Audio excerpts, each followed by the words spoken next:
Hello दोस्तों, कैसे हो सब। चलिए, welcome to our channel the big tutorial. आज का जो हमारा टॉपिक है क्लास 12th एनसीईआरटी मैथ्स। और उस क्लास 12th में जो हमारा चैप्टर है अध्याय 3 आप व्यू, इंग्लिश में उसको मैट्रिक्स पढ़ते हैं।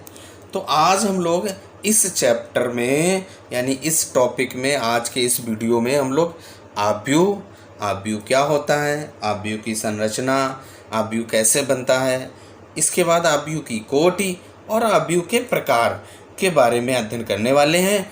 इसलिए वीडियो को पूरा वॉच करें। और जो ये बहुत ही इम्पॉर्टेंट चैप्टर है क्लास 12th के जो बोर्ड एग्ज़ाम होते हैं उसमें इसमें से अच्छे खासे नंबर से पूछा जाता है। तो और अगर आप थोड़ा सा ध्यान देंगे तो बहुत आसानी से सारी चीज़ें जो हैं उनको सीख जाएंगे। और फिर इसके बाद जो है आप जो इसमें क्वेश्चंस आएंगे आप उसको आसानी से सॉल्व कर सकते हैं। चलिए आप शुरू करते हैं आज का टॉपिक। तो सबसे पहले देखिए, जैसे कि हम लोग पढ़ रहे हैं कि मैट्रिक्स ये आव्यूह होता क्या है। तो सबसे पहले आव्यूह को चिन्ह का, किस चिन्ह से, तो कोई भी आव्यूह को अगर आप प्रदर्शित करेंगे तो आव्यूह का जो चिन्ह होता है वो इस तरीके से होता है कि यानी कि कोई भी सूचना जब हम लिखते हैं तो इस रूप में आप लिखते हैं। जैसे मान लो हम आपसे कहें कि आपके पास क्या है, कि आपके पास 5 पेन हैं। क्या कह दिया, मैंने कहा आपसे 5 पेन हैं। तो ऐसे करके मैंने इसको ऐसे दिखा दिया कि, तो आप कहेंगे कि मेरे पास 5 पेन हैं। तो इससे केवल आपको ये पता चलता है कि हाँ मेरे पास 5 पेन हैं। और अगर मैं ये कहूँ कि आपके पास 5 पेन और 10 पुस्तकें हैं, तो आप इस सूचना को कैसे लिखोगे, तो आप ऐसे लिख सकते हैं 5 पेन हैं और 10 पुस्तकें हैं। तो एक ये सूचना हो गई। अब इसके बाद अगर मान लो यहाँ पे आप हैं, इसके बाद हम मान लें कि कोई ए विद्यार्थी हैं और बी विद्यार्थी हैं, 2 विद्यार्थी हो गए। इन 2 विद्यार्थियों के पास, पहले विद्यार्थी के पास पुस्तक और कलम, क्या है, पुस्तक और कलम। पहला जो विद्यार्थी ए है उसके पास 5 पुस्तक हैं और 6 कलम हैं। और जो दूसरा विद्यार्थी बी है उसके पास 8 पुस्तक और 4 कलम हैं। तो एक ये सूचना, अगर हम इसको ऐसे, यही सूचना को ऐसे आप लिखेंगे तो ये एक हमारा क्या है, आव्यूह की रचना कर रहा है। तो हम यहाँ से समझते हैं कि जो आव्यूह हमारा होता है वो एक सूचना होता है, यानी कोई इन्फॉर्मेशन होती है, किसी भी सूचना को व्यक्त करना होता है। और व्यक्त करने पर हम लोग देखो पाते हैं, तो आप कहेंगे ये एक आपका एक ऐसा सिस्टम बन रहा है और एक ऐसे नंबर्स लिखें। तो जो आपके ऐसे ये नंबर्स लिखें इनको हम बोलते हैं पंक्ति। क्या बोलते हैं, पंक्ति बोलते हैं। और जो ये आपका है ऐसे नंबर जो खड़े खड़े, यानी कि ये वर्टिकली है और ये हॉरिजॉन्टल हैं। तो जो वर्टिकली होते हैं उनको हम लोग क्या बोलते हैं, स्तंभ बोलते हैं। क्या बोलते हैं, स्तंभ। ये हमारा क्या है, स्तंभ है। अब अगर हम पंक्तियों की बात करें तो इसमें कितनी पंक्तियां हैं आप गिनेंगे, एक ये पहली पंक्ति, ये दूसरी पंक्ति। पंक्ति को हम लोग R1 और R2 से दिखाते हैं। और जो स्तंभ है उसको C1 यानी पहला स्तंभ और दूसरा C2। ऐसे आप इस तरीके से, ये हमारा क्या है, आव्यूह का विन्यास होता है, आव्यूह का रचना होती है। तो कोई भी सूचना, आप 2 विद्यार्थी थे, 3 विद्यार्थी ले सकते हैं, 4 विद्यार्थी ले सकते हैं। तो कोई भी सूचना होती है, आप अगर उसको एक आयताकार, ये हमारा क्या है, बड़े ब्रैकेट्स में लिखा हुआ है, आयताकार के रूप में लिखा है, तो ये हमारा एक आव्यूह की रचना करता है। जो ये आपकी कैसी हैं, क्षैतिज रेखाएं हैं, इनको हम रो कहते हैं यानी पंक्ति कहते हैं। और ये कैसी हैं, ऊर्ध्व रेखाएं यानी वर्टिकल, तो इनको हम लोग स्तंभ कहेंगे। तो यहाँ तक समझ में आया। कोई दिक्कत अगर आपको कुछ नहीं समझ में आ रहा है तो आप कमेंट बॉक्स में अपना कमेंट छोड़ सकते हैं और फिर मैं उस टॉपिक, कोई दिक्कत है तो मैं उसको क्लियर कर सकता हूँ। अब इसके बाद देखिए क्या है, ये हमारा अवयव बन गया। तो अब देखिए क्या है, जैसे आप अवयव के उदाहरण हम और आप दे सकते हैं।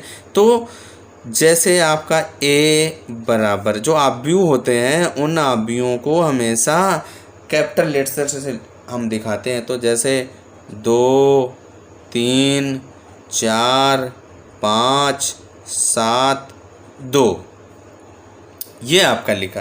तो अब अगर हम ये एक हमारा अवयव लिखा है, तो यहाँ पे अगर आप पंक्तियों की बात करें तो R1, R2 यानी कि कितनी है, 2 पंक्तियाँ हैं। अब इसके बाद स्तंभ C1, C2, C3 यानी कि 1, 2, 3, C1, C2, C3 3 स्तंभ बनते हैं। तो ये जो हमारा जो इस अवयव दिया गया उसमें पंक्तियों की संख्या कितनी है, 2 है। पंक्ति बराबर 2 और स्तंभ बराबर 3 है। तो इस तरीके से हम किसी भी अवयव में पंक्तियों और स्तंभों की संख्या यानी कि रो और कॉलम की संख्या ज्ञात कर सकते हैं। उसमें रो कितने हैं और ये हमारी रो और ये कॉलम है, रो कितने हैं और कॉलम कितने हैं, इस तरीके से हम लोग ज्ञात कर सकते हैं। अब इसके बाद इन रो और कॉलम से ही किसी अवयव की कोटि का पता चलता है। क्या होता है, इन पंक्तियों और स्तंभों से ही अवयव की कोटि का पता चलता है। तो हम लोग कहेंगे अवयव की कोटि। अवयव की कोटि कैसे ज्ञात करेंगे, तो देखिए कोई हमारा एक अवयव दिया गया है, जो पहला ये हमने उदाहरण लिया था, ए बराबर ये दिया गया था। इसमें पंक्ति और स्तंभ कितने आए थे, 2 पंक्तियाँ थीं और 3 स्तंभ थे। तो यानी कि ये अवयव की कोटि कहलाती है। यानी कि रो और कॉलम के गुणा के रूप में, यानी कि अगर किसी भी अवयव में m पंक्ति हैं, पंक्तियों की संख्या कितनी है, m है, पंक्ति बराबर m, और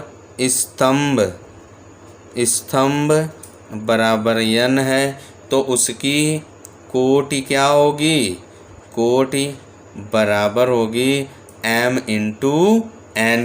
तो इस तरीके से हम किसी भी अवयव की कोटि बता सकते हैं कि उस अवयव की कोटि कितनी है। पंक्ति और स्तंभ के संख्या को हम क्या कहते हैं, कोटि। अब इसके बाद आपसे कहा जाए कोई भी अवयव दिया गया है, उसमें पंक्ति और स्तंभों की संख्या दी गई है, तो उसमें जो अवयव लिखे हैं, तो अवयवों की संख्या देखिए, ये जो लिखे हैं ये सब क्या है, उसके अंदर अवयव के अंदर जो संख्याएं लिखी होती हैं, जो भी सूचना होती है, वो क्या होते हैं, उस पंक्ति के या उस अवयव के अवयव कहलाते हैं। अब अगर किसी भी अवयव के अवयवों की संख्या ज्ञात करनी हो तो क्या करेंगे, पंक्ति और स्तंभों का गुणा कर देंगे। तो देखिए इनका गुणा करिए, 2 गुणे 3 करेंगे, कितना आएगा, बराबर 6 आएगा। तो आप अवयव गिन सकते हैं, 1, 2, 3, 4, 5, 6। यानी कि हम किसी भी अवयव में अवयवों की संख्या भी ज्ञात कर सकते हैं कि तो अवयवों की संख्या बराबर क्या होगी, अवयवों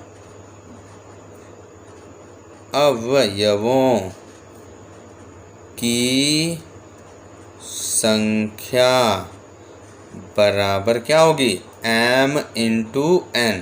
यानी m और n का, यानी पंक्ति और स्तंभ का गुणा करने पर जो भी संख्या प्राप्त होगी वो उस अवयव की, उसमें अवयवों की संख्या होगी। तो यहाँ तक यानी कि हम लोग सीख गए कि अवयव क्या होता है, अवयव में पंक्तियाँ क्या होती हैं, अवयव में स्तंभ क्या होते हैं, अवयव की कोटि क्या होती है, और उसमें अवयवों की संख्या, उसमें कितने अवयव हैं, तो वो हम ज्ञात कर सकते हैं। अब अगर हम आपसे कहा जाए कि कोई किसी अवयव जिसका m इंटू n आर्डर का m और n कोटि का आव्यूह अगर हमको दिखाना है तो उसको हम कैसे दिखाएंगे? तो देखिए A11, A12, A13 dash dash 1n, इसके बाद A21, A22 dash dash dash A2n, इसके बाद ऐसे आप AM1, AM2 dash dash dash m into n। यहाँ पे m आपकी रो है और n क्या है?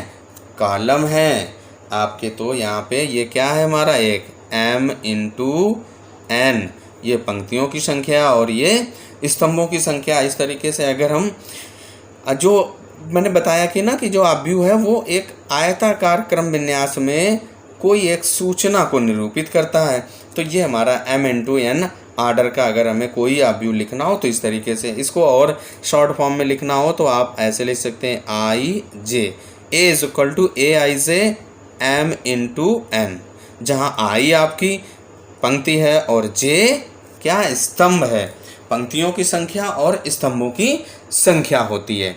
अब इसके बाद देखिए क्या है कि आप किसी भी आव्यूह को इस तरीके से सजा देते हैं। इस तरीके से लिखने से हमें आव्यूह का कोई भी अवयव ज्ञात करना हो आपको, ये देखिए पहली रो का और पहली कॉलम का, ये पहली रो का और कॉलम दूसरा है, पहली रो और कॉलम तीसरा, पहली रो कॉलम n है, इसके बाद दूसरी रो पहला कॉलम, दूसरी रो दूसरा कॉलम, दूसरी रो n कॉलम, इसके बाद m रो और पहला कॉलम, m रो दूसरा कॉलम।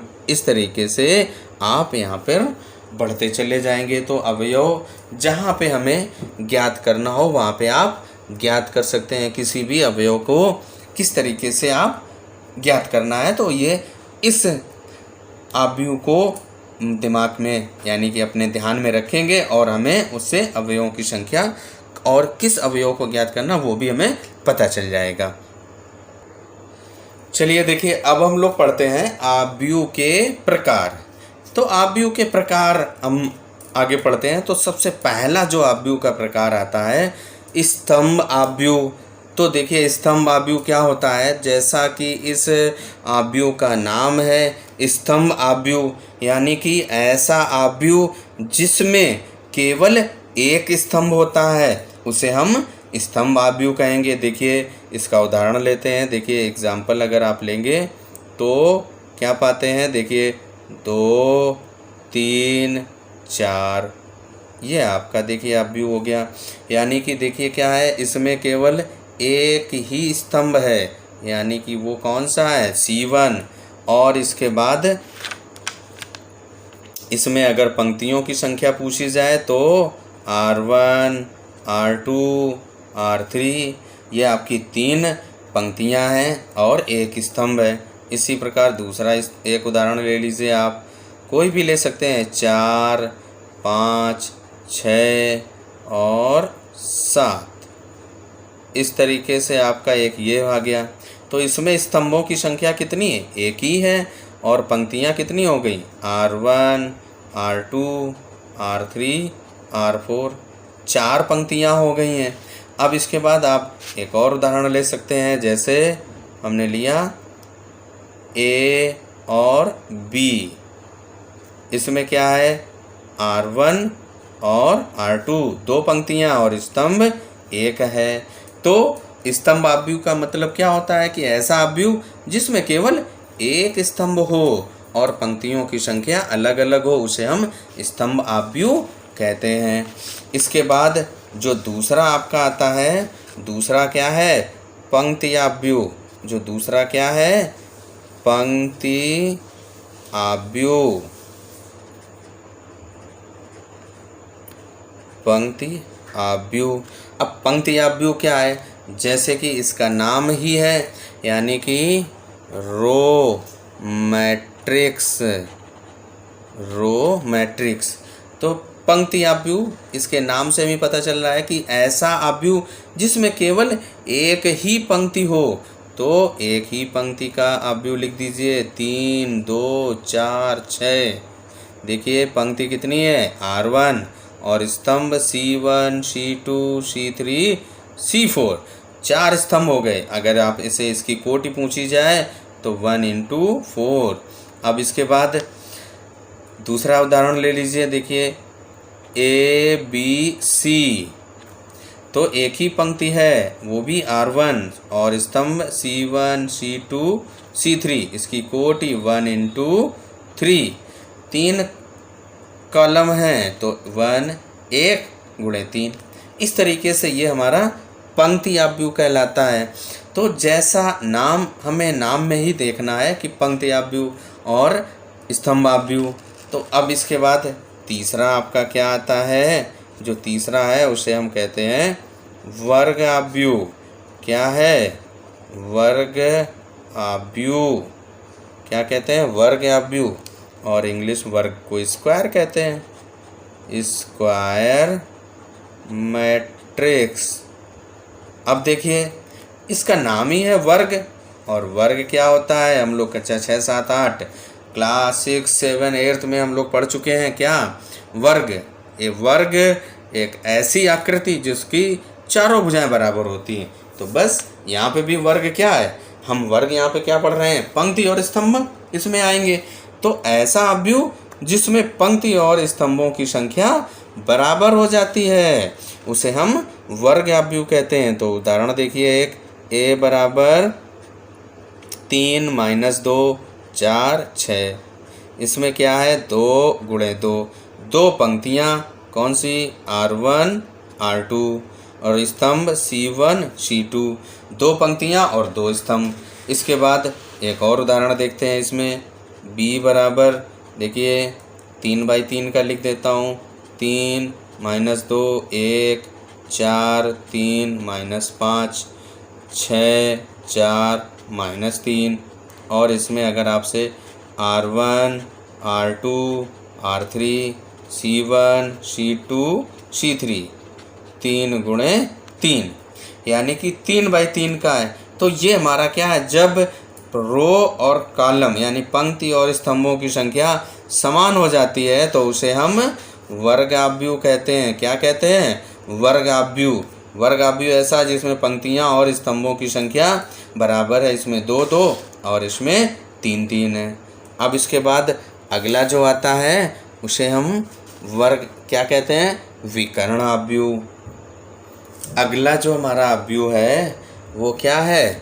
चौथा है। कैसा?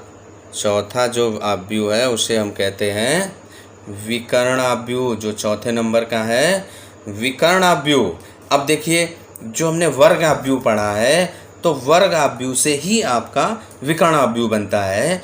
तो ऐसा वर्ग आव्यूह जिसमें विकर्ण अवयव, यानी कि ऐसा आव्यूह जिसमें विकर्ण के अवयव के अतिरिक्त अन्य सभी अवयव शून्य हों, तो वो हमारा विकर्ण आव्यूह। देखिए उदाहरण देखते हैं।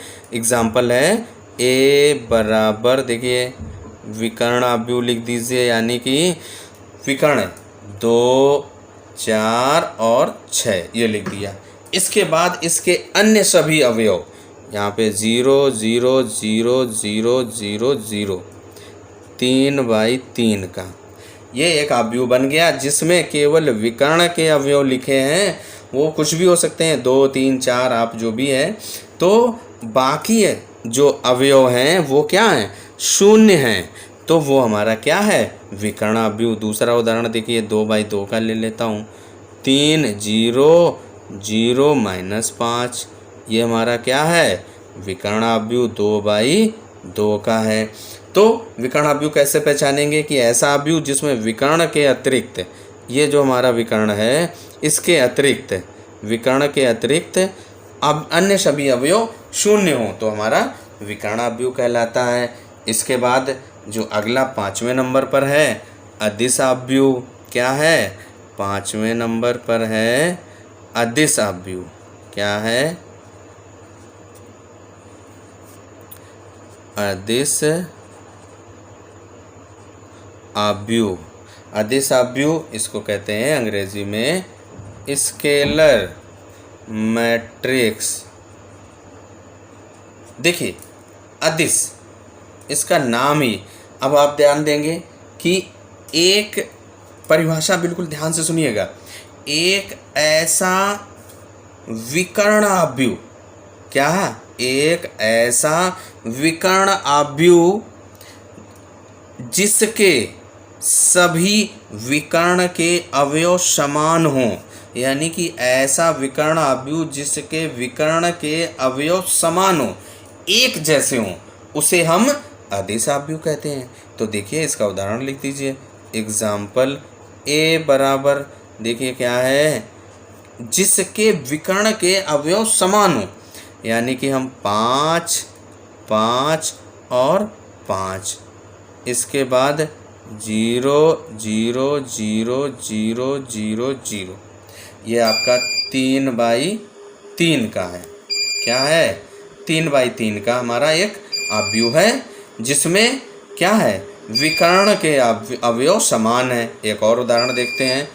b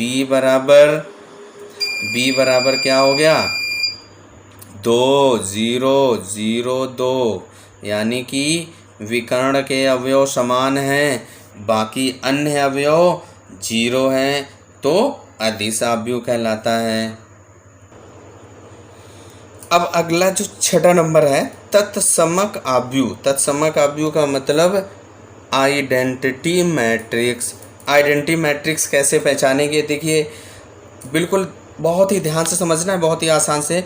देखिए विकर्ण से अदिश बना, अब अदिश से हम तत्समक सीखेंगे।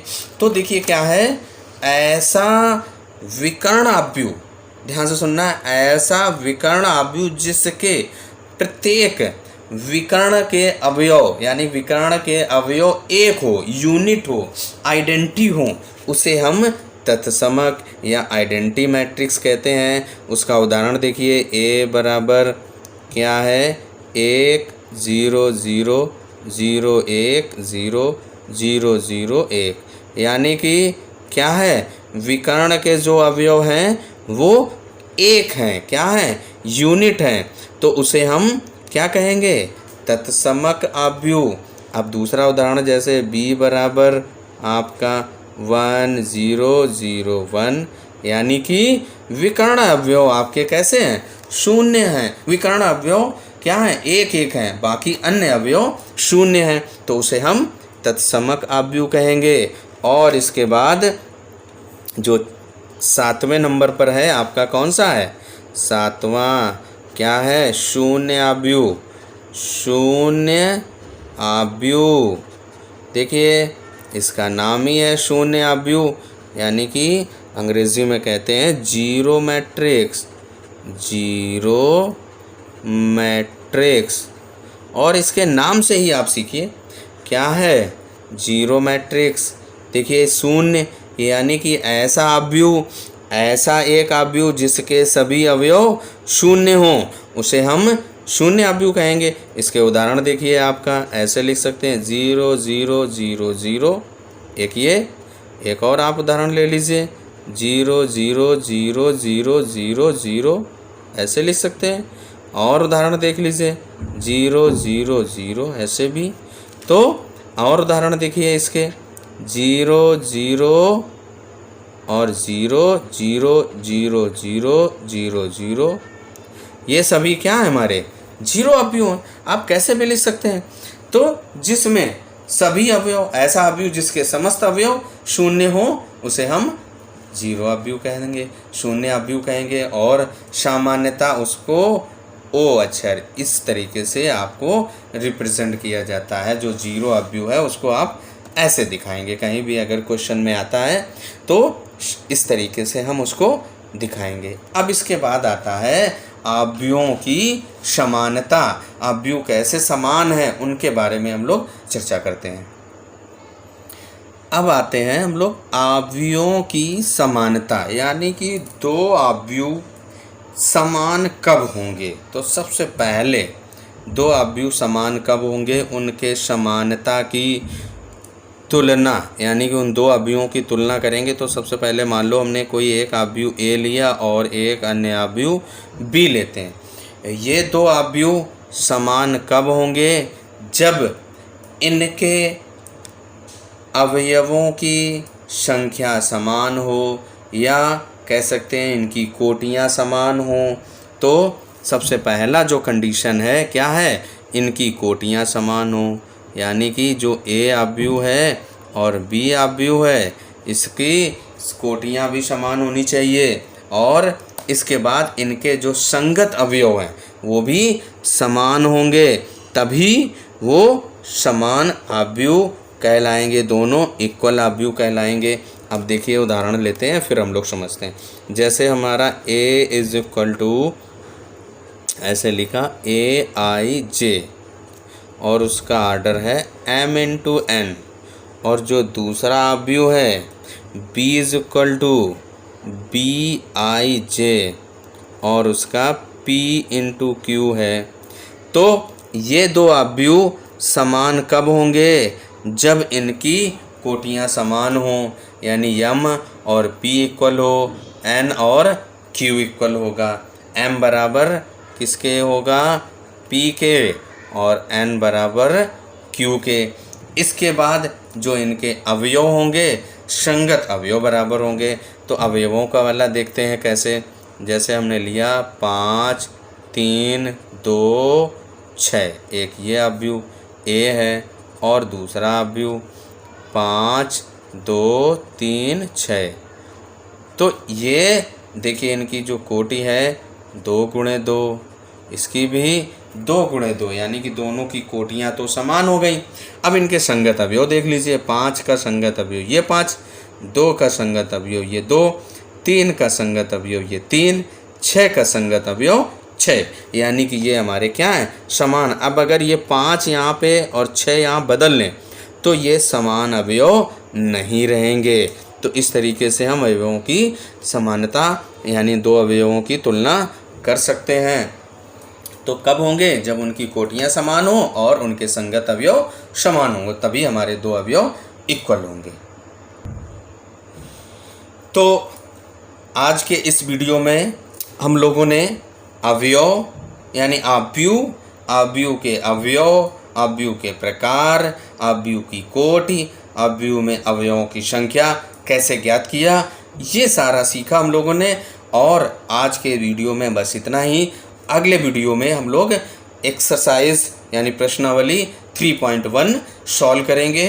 तो इसके लिए आप देखिए अगला वीडियो। अगर ये हमारा एक्सप्लेनेशन यानी कि अवयव को कैसे समझाया, यानी कि अवयव क्या होता है, इन सारी बातों को बताया, तो अगर आपको ये वीडियो हमारा पसंद आता है तो कृपया अन्य लोगों के साथ आप शेयर कर सकते हैं। और अधिक वीडियो चाहते हैं तो हमारे इस चैनल को सब्सक्राइब कर लें, साथ में बेल आइकन दबा दें, जिससे कि आपको लेटेस्ट नोटिफिकेशन प्राप्त हो।